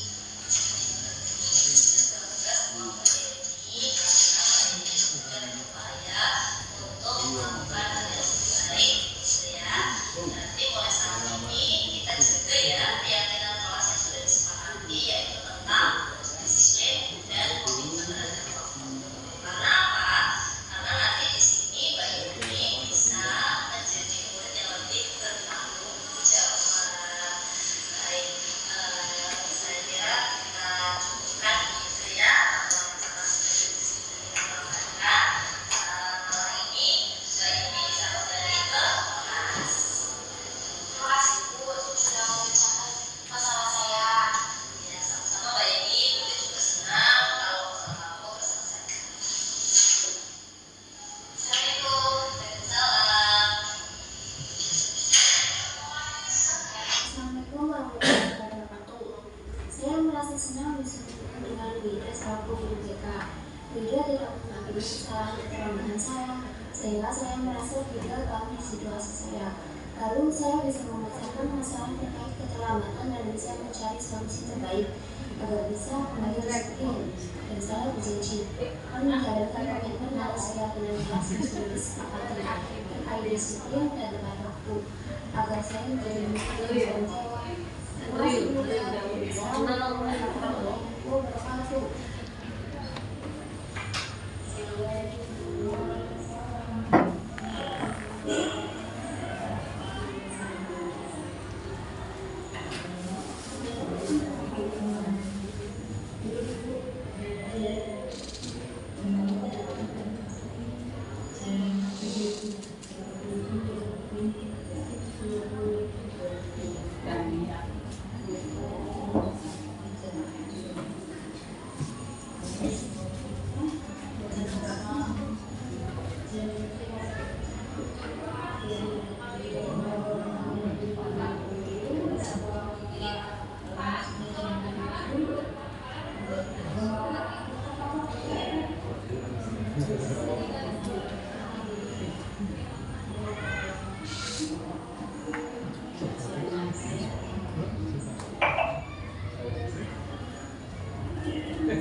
Terima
kamu pasti punya alasan kenapa melakukan. Saya bosan Bu, karena hari ini banyak sekali tugas. Apakah dengan bermain game rasa bosan kamu bilangan tugas kamu selesai? Menurut Ibu, ada waktu yang lebih tepat untuk kamu bermain game tanpa meninggalkan jam pelajaranmu. Kamu nanti akan kehilangan banyak waktu untuk menyelesaikan tugasmu. Iya Bu. Sekarang ingat keyakinan sekolah kita. Keyakinan sekolah yang mana yang belum kamu laksanakan? Menyelesaikan tugas tepat waktu Bu. Sekarang kita kembali pada bermain game yang kamu lakukan saat jam pelajaran.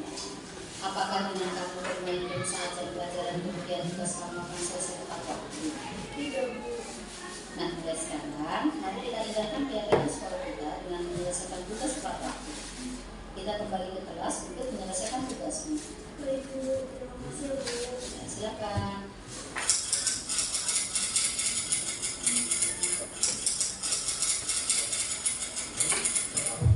Perasaan saya saat melakukan praktis video restitusi ini, saya merasa bersalah dengan apa yang telah saya perbuat karena saya melanggar keyakinan kelas yang sudah saya, teman-teman saya dan guru saya sepakati bersama untuk dengan harapan menjadi lebih baik ke depannya. Tapi yang saya langgar membuat saya merasa bersalah, dan untuk kedepannya saya harap saya, teman-teman saya dapat mentaati keyakinan kelas yang sudah kami sepakati bersama, yang pastinya akan membuat kami menjadi lebih baik ke depannya. Dan untuk guru yang menasihati siswanya dengan baik-baik, itu mungkin lebih mengena daripada guru yang menasihati siswanya dengan suara yang lantang, dengan membentak dan dengan menghukum siswa tersebut. Itu tidak akan menyelesaikan masalah dengan mudah dan malah dapat menimbulkan sakit hati terhadap siswa, tidak terima, dan malah membuat menambah sifat keras terhadap siswa tersebut. Terima kasih.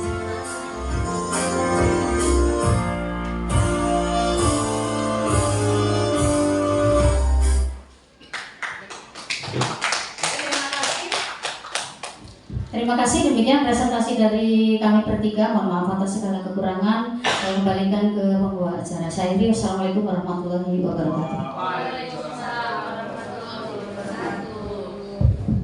Tepuk tangan untuk 3 guru kita yang sungguh luar biasa dan hebat ini. Sudah dijelaskan pemaparan dari awal sampai akhir, sampai ke video penerapannya langsung, bagaimana melakukan praktek dari segitiga restitusi tersebut. Untuk sesi selanjutnya yaitu tanya jawab, saya akan membuka dan beri kesempatan untuk 3 orang penanya secara langsung, nanti biar dijawab setelah 3 pertanyaan itu disampaikan. Monggo Bapak Ibu yang ingin bertanya untuk tunjuk tangan. Yang bertanya dapat hadiah enggak? Hadiahnya sendiri. Oke, pertanyaan yang pertama dari Pak Galih, yang kedua adalah Bu Lantik, dan yang ketiga Bu Ika. Yang pertama kesempatannya akan saya berikan untuk Pak Galih. Silahkan mau di tempat atau ke depan? Ke depan. Monggo Pak Galih ke depan. Biar mic-nya nggak jalan-jalan. Bukan nama kelas.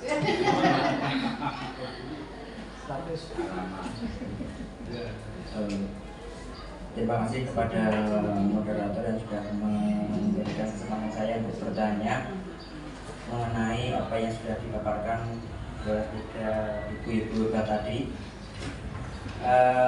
Untuk pertanyaan saya yang pertama yaitu saya tujukan untuk Bu Ida, apa yang menjadi dasar perubahan teori stimulus respon ke teori kontrol?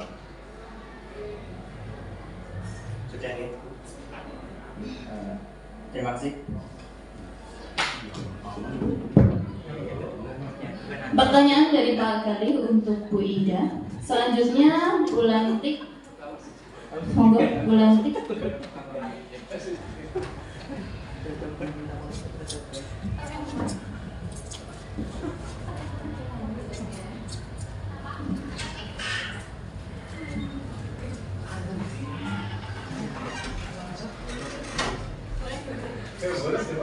Oke, terima kasih atas waktunya. Ini pertanyaan untuk Bu Hardini. Pertanyaannya adalah kenapa harus dilakukan segitiga restitusi? Kemudian, lalu apakah semua tahapan segitiga restitusi harus dilaksanakan ketika terjadi masalah pada murid? Begitu ya? Terima kasih. Terima kasih Bu Lantik. Pertanyaan terakhir dari Bu Ika, monggo Bu Ika.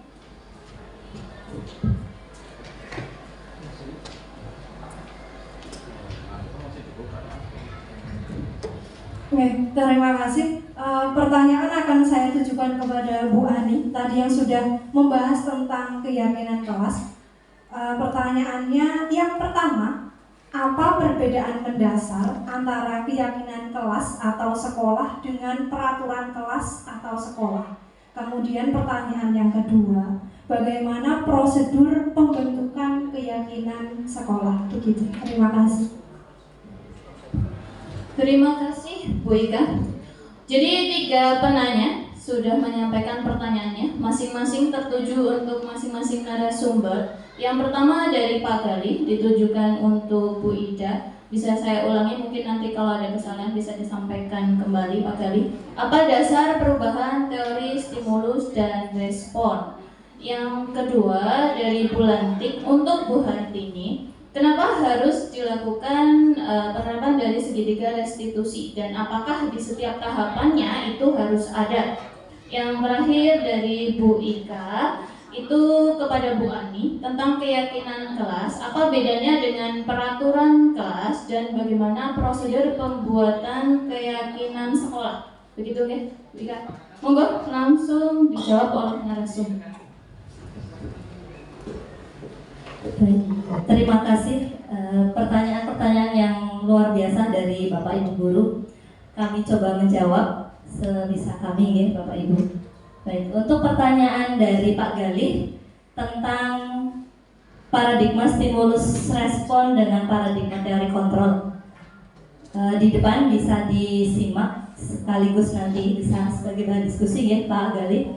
Jadi di sini paradigma, ada perubahan paradigma yang memang selama ini kita tahu atau memang kita menjalankan bahwa ketika memang ada dalam belajar itu anak kan diberi stimulus begitu ya, diberi materi dan seterusnya, atau kemudian dalam hal kita membina anak-anak gitu, membina murid begitu, mereka kan diberikan informasi-informasi begitu ya, kemudian ada respon yang diberikan murid atas pembelajaran yang kita berikan. Tetapi dalam hal ini selama ini ternyata ketika diberikan stimulus responnya belum tentu sama seperti yang kita harapkan. Betul tidak Bapak Ibu? Betul tidak Pak Galih? Ketika Pak Galih ngajarin materi bahasa Jawa mau copat misal begitu ya, itu kan ada hal-hal yang kemudian ingin diungkap lebih mendalam, tetapi kadang anak tidak bisa memaknai begitu. Hanya sekedar misalkan mengartikan saja juga masih bingung misal begitu, mengartikan dari tembang mocopat itu sendiri begitu ya, taunya ya kalau sudah diartikan ya sudah begitu. Nah di sini paradigma teori kontrol ini memang kita berharap membangun gitu ya, membangun pemahaman kembali kepada diri anak. Memang pemahaman diri anak itu akan berbeda-beda satu dengan yang lain seperti yang dia pahami atas yang diberikan oleh guru. Ya itu tidak masalah begitu, karena memang kemampuan anak itu masing-masing berbeda. Nah ini yang dikatakan kontrol itu berada pada diri. Ya di sini realitasnya anak itu berbeda ya, tidak sama. Satu kelas, misal wali kelasnya Bu Siwi, Aidil dengan Singgih itu ya berbeda, misal begitu ya. Karakternya, kemauannya gitu ya, dalam belajarnya. Nah ini kita harus memahami itu. Kemudian setiap orang memiliki gambaran yang berbeda sama ya. Kita berusaha memahami pandangan orang lain tentang dunia, ya, memahami sudut pandang murid-murid kita ketika memahami satu masalah atau satu situasi. Kemudian hanya Anda yang mengontrol diri Anda. Anda tidak bisa mengontrol orang lain. Ya. Jadi memang sebagai seorang guru dikatakan tadi menuntun, kita menuntun saja, begitu ya, menuntun anak-anak untuk kemudian bagaimana responnya dia itu bisa diarahkan gitu ya, diarahkan untuk hal yang positif. Kalaupun yang satu penilaiannya baru angka 7, yang satu sudah sampai angka 10, ya tidak apa-apa, itu sudah ada respon, sudah ada kontrol dari anak untuk kemudian merespon apa yang kita sampaikan. Kemudian kolaborasi dan konsensus menciptakan pilihan-pilihan baru. Jadi ada kesepakatan-kesepakatan yang sudah disampaikan tadi dari Bu Ani, Bu Hartini gitu ya, bahwa keyakinan yang dimunculkan itu bagian dari kesepakatan bersama, bukan kita kepada anak begitu. Kemudian model berpikir menang-menang. Jadi kontrol di sini kita tidak ada seperti halnya paradigma stimulus respon menang atau kalah, tetapi semuanya punya nilai positif yang dikembangkan. Itu jawaban dari saya. Satu lagi sedikit. Nah ini secara umum begitu ya, kesimpulan gitu ya. Jadi teori kontrol ini kemudian dimaksudkan untuk membangun disiplin itu sendiri, mengelola motivasi berasal dari diri, kemudian posisi kontrol, bagaimana kemudian kita sebagai guru itu bisa menempatkan diri sebagai seorang manajer, dan juga di sini memahami kebutuhan dasar manusia. Itu yang bisa saya sampaikan. Bagaimana Pak Galih? Baik, terima kasih. Saya kembalikan ke moderator. Langsung dijawab oleh Bu Hartini untuk pertanyaan kedua. Oke, terima kasih untuk Bu Lantik yang sudah menyampaikan pertanyaannya. Pertanyaan yang pertama adalah mengapa kok harus dengan restitusi, tidak dengan hukuman atau mungkin konsekuensi. Tadi di materinya Bu Ani dijelaskan bahwa restitusi adalah suatu proses untuk menciptakan kondisi anak yang tadinya merasa gagal agar dia bisa kembali ke kelompoknya dengan kondisi yang lebih baik. Artinya di situ bahwa anak diberi kesempatan untuk mengetahui dia kendalanya apa, masalahnya apa, kemudian juga mencari solusi, mencari pemecahan atas pelanggaran atau mungkin atas kejadian-kejadian yang tadi tidak sesuai dengan keyakinan kelas tadi, gitu. Kemudian pertanyaan kedua yaitu tentang apakah 3 sisi dari segitiga restitusi itu semua harus dilaksanakan. Jawabannya adalah tidak harus. Jadi artinya mungkin kita bisa melaksanakan langsung yang ketiga, mungkin bisa 1 dengan 3. Apa yang menyebabkan tergantung pada kedalaman masalahnya, tingkat kesulitan masalah itu sendiri, juga faktor kedekatan kita terhadap anak itu. Kalau kita sudah dekat dengan anaknya ya kita langsung ke yang 3 juga nggak apa-apa, istilahnya langsung kamu ngerti kan keyakinan kelas mana yang sudah kamu langgar, begitu boleh saja. Begitu, jadi sekali lagi tidak harus 1, 2, 3 urut begitu dilaksanakan semua, tidak harus. Tergantung pada masalah dan kedekatan kita terhadap peserta didik, terhadap anak. Itu Bu Lantik bisa dipahami ya? Terima kasih. Makasih, kembali ke MC, langsung ke yang ketiga Bu Ani. Terima kasih Ibu Ika, luar biasa sekali pertanyaannya, dapat 2 saya juga ya. Yang pertama yaitu tentang apa perbedaan mendasar antara keyakinan kelas atau sekolah dengan peraturan kelas atau sekolah, begitu.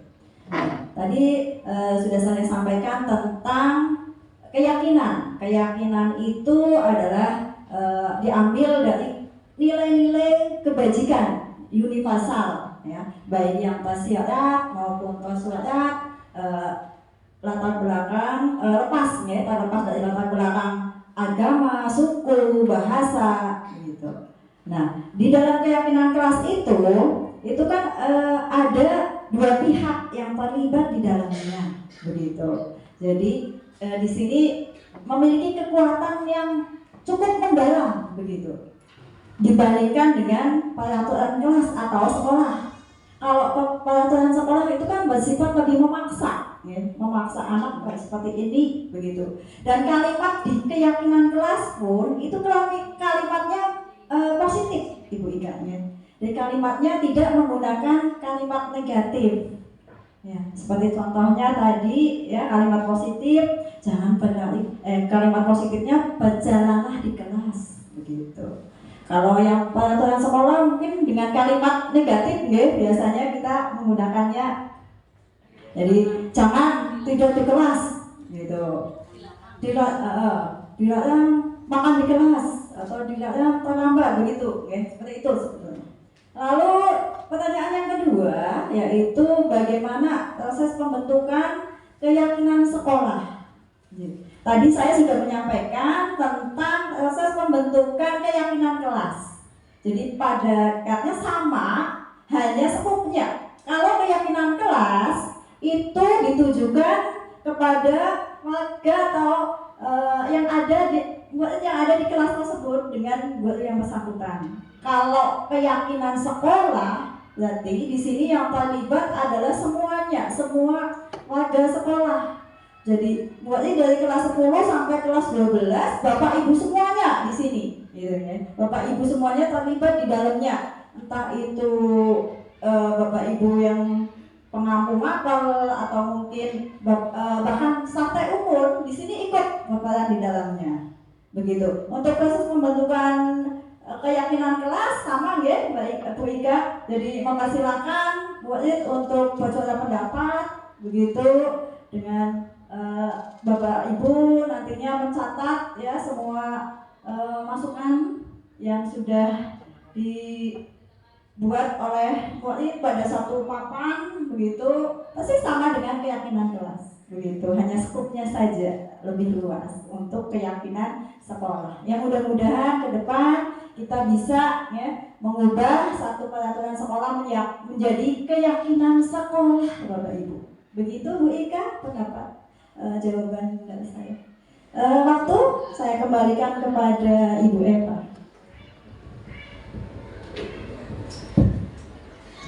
Begitu jawaban dari ketiga narasumber kita. Bagaimana? Jawabannya sudah puas? Pak Gali, Bu Lantik dan Bu Ika?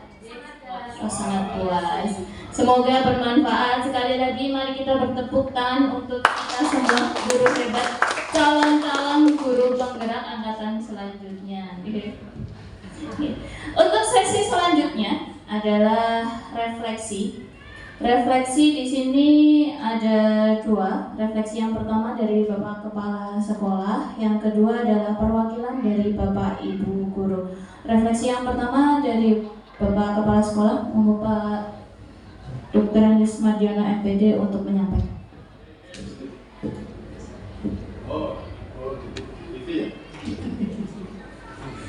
Terima kasih. Alhamdulillahirrahmanirrahim, Bapak Ibu, hari ini sungguh pencerahan dari kita semua Bapak Ibu, dan ini kita alami dalam keseharian, dalam tugas-tugas kita Bapak Ibu.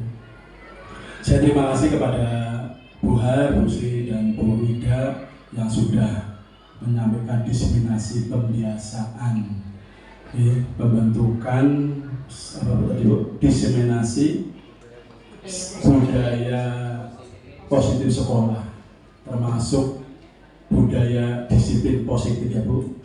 Disiplin positif dari tadi saya cermati dari awal muncul hari ini restitusi, itu sebenarnya di dalam hukum sudah diterapkan restitusi. Sekarang orang begal ketika pelakunya mengampuni itu sudah namanya restitusi hukum, dan ini memang lagi dikembangkan oleh kepolisian.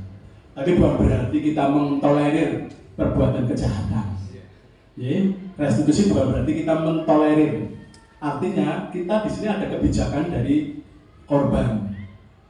Dengan pertimbangan mungkin nun sewu, ketika orang begal itu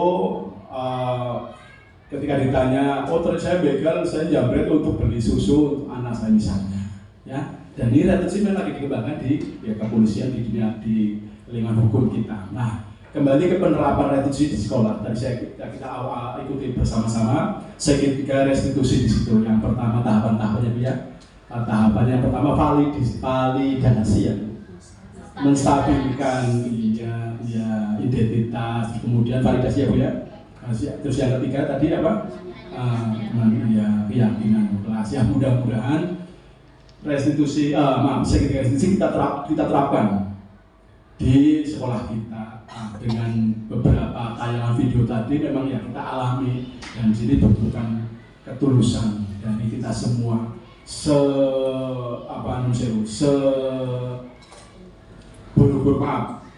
seburuk siswa melakukan pelanggaran, kita sebagai orang tua, sebagai guru, toh pada akhirnya kita kembali pada kebajikan kita, ya Bu ya. Nah, sehingga muncullah di sini alhamdulillah segitiga restitusi, mudah-mudahan kita terapkan ketika ada permasalahan siswa melanggar, siswa telat, siswa tidak melakukan tugas, ya monggo.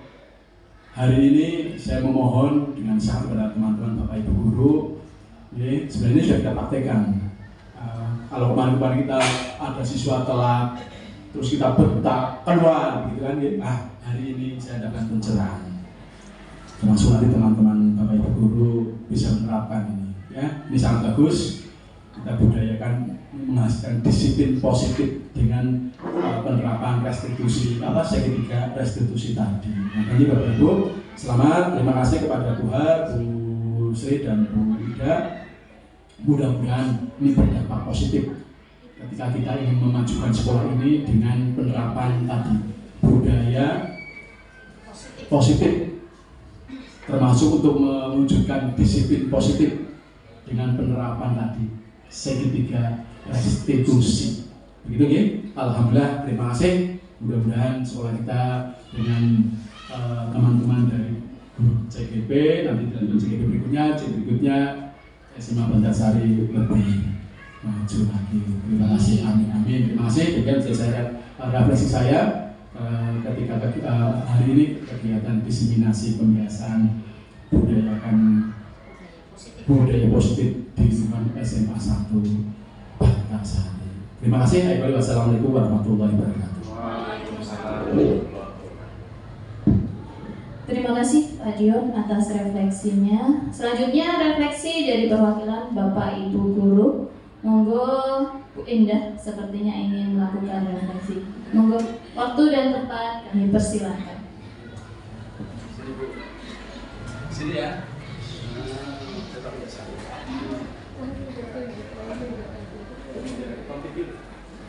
Ya, Assalamualaikum warahmatullahi wabarakatuh. Waalaikumsalam. Terima kasih untuk waktunya. Di sini saya akan menyampaikan refleksi dari apa yang sudah kita dengarkan, lalu kita tadi lihat pemaparan dari ibu-ibu hebat ini, calon guru penggerak dari SMA Negeri 1 Bantarsari. Oke, setelah saya mengikuti dan mendengarkan diseminasi atau pemaparan materi dari ibu-ibu yang hebat di depan ini, saya mendapatkan beberapa new insight, itu bahasa Inggrisnya, atau pengetahuan baru. Ya, di antaranya adalah pentingnya kesepakatan kelas antara guru dan murid yang harus dibangun dari awal pembelajaran. Karena ketika kita semua guru maupun murid memiliki kesepakatan kelas, keyakinan kelas, bagaimana kita akan melangkah untuk 1 semester ke depan atau 2 semester ke depan, kita akan lebih enak kayak gitu. Misal, ketika ada seorang anak yang lupa mengerjakan PR karena di awal kita sudah ada keyakinan kelas atau kesepakatan kelas bersama, jadi kita tidak perlu bingung-bingung anak ini harus seperti apa. Ya. Entah itu mau kita kasih kesambahan atau hukuman, tetapi juga hukuman yang tidak terlalu memberatkan, seperti tadi penjelasan dari Bu Hartini. Lalu hal yang kedua adalah ketika kita dan siswa sudah mengetahui bagaimana jalannya kelas kita, itu akan membuat perasaan nyaman dan perasaan yang anak-anak akan enjoy ketika melaksanakan pembelajaran di kelas. Ketika kita sudah bisa memberikan perasaan nyaman dari komunitas terkecil, yaitu individu atau siswa kita sendiri, kita yang perlahan akan bisa melakukan perubahan yang besar untuk sekolah kita. Ya, cukup itu saja refleksi dari saya. Sekian, terima kasih. Wassalamualaikum warahmatullahi wabarakatuh. Ini alangkah baiknya kalau teman-teman lihat dari kelas ini kan sebenarnya hampir sama dengan kontrak Pembelajaran yang dulu pakai itu pernah ya teman-teman semuanya pernah. Ketika awal pembelajaran, awal pertemuan, awal semester 1, semester 6, ya kita sampaikan kepada kelas ada kontrak. Meskipun ada tata aturan kelas, aturan sekolah, ya ini untuk menegaskan keyakinan kembali. Nah, sehingga di kelas itu nanti muncul kontrak pembelajaran, kontrak kelas, sehingga anak lebih berhati-hati ketika melakukan proses pembelajaran. Itu kan hampir sama ya, kontrak kelas dengan keyakinan kelas. Nanti sampaikan dulu. Terima kasih. Terima kasih untuk Pak Dion dan Bu Endah. Secara umum bahwa kita sudah mendapatkan materi diseminasi tentang pentingnya membuat keyakinan kelas, atau yang tadi Pak Dion sampaikan sebenarnya kita dulu sudah pernah, bahwa kalau dulu istilahnya adalah kontrak belajar. Mungkin sekarang ada kemajuan, perubahan menjadi keyakinan kelas sebagai dasar kita sebagai guru untuk mewujudkan disiplin positif dan penerapan segitiga restitusi ketika anak melakukan pelanggaran. Nah, dari sini semoga bermanfaat, diseminasinya bisa bermanfaat untuk kita sebagai guru, khususnya saya pribadi dalam pembelajaran nanti di kelas. Tidak terasa sudah sampai di ujung acara hari ini. Untuk penutup acara diseminasi dari 3 calon guru penggerak kita ini, mari kita bersama-sama mengucapkan hamdalah. Semoga hari ini memberikan manfaat bagi kita, berkah dan lancar untuk seterusnya, untuk Bu Ida, Bu Ani dan Bu Hartini dalam menempuh pendidikan atau apa ya pendidikan dari calon guru penggerak angkatan 7 dan selanjutnya untuk angkatan-angkatan seterusnya. Terima kasih Bapak Ibu guru semua yang sudah berkenan hadir di acara hari ini. Mohon maaf jika ada tutur kata yang kurang sopan dan tidak mengenakan dari saya selaku moderator. Selamat siang, salam sejahtera, wassalamualaikum warahmatullahi wabarakatuh.